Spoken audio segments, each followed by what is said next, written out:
सरकार ने खत्म किया मुस्लिम विवाह और तलाक कानून, सोशल मीडिया पर छिड़ी है बहस। असम सरकार ने मुस्लिम मैरिज एंड डिवोर्स एक्ट खत्म कर दिया है। असम कैबिनेट की बैठक में शुक्रवार रात ये फैसला लिया गया। असम सरकार द्वारा लिए गए इस फैसले के बाद अब मुस्लिम शादियां स्पेशल मैरिज एक्ट के तहत रजिस्टर्ड होंगी।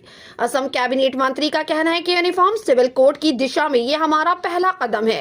कैबिनेट मंत्री जयंत बरुआ ने मीडिया से बातचीत में ये भी बताया कि असम मुस्लिम मैरिज और डिवोर्स को रजिस्टर करने के लिए 94 मुस्लिम रजिस्ट्रार थे, जिनको अब निरस्त यानी उनके पदों से हटा दिया गया है।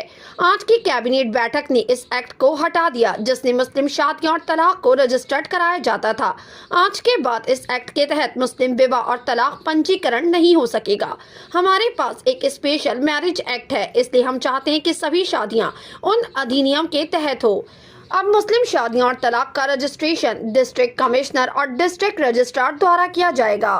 असम सरकार द्वारा लिए गए इस फैसले पर all India United democratic front के चीफ मौलाना बदरुद्दीन अजमल ने सरकार के इस फैसले पर आपत्ति जताई।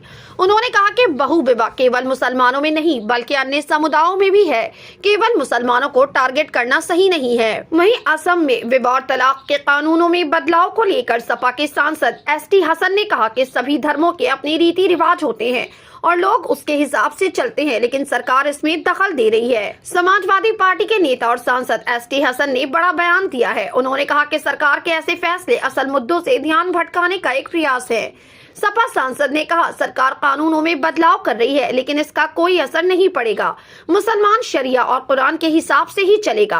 हम हजारों वर्षों से इस कानूनों को मानते आ रहे हैं और आगे भी मानते रहेंगे। सपा नेता ने कहा कि आप कानूनों में बदलाव करके ये नहीं कह सकते कि हिंदू शवों को जलाने की जगह दफनाना शुरू कर दे या मुसलमान निकाह की जगह कुछ और तरीका अपना ले। सभी धर्मों के अपनी अपनी परंपराएं हैं। ये साफ साफ लोगों के धार्मिक अधिकारों में दखल है। असम सरकार द्वारा मुस्लिम विवाह तलाक कानून के खत्म किए जाने की इस खबर को आप कैसे देखते हैं? अपनी राय कमेंट सेक्शन में जरूर दें। हमारे चैनल को सब्सक्राइब करें, बेल आइकन प्रेस करें ताकि देश दुनिया से जुड़ी तमाम वायरल खबरें हम आप तक पहुंचाते रहें।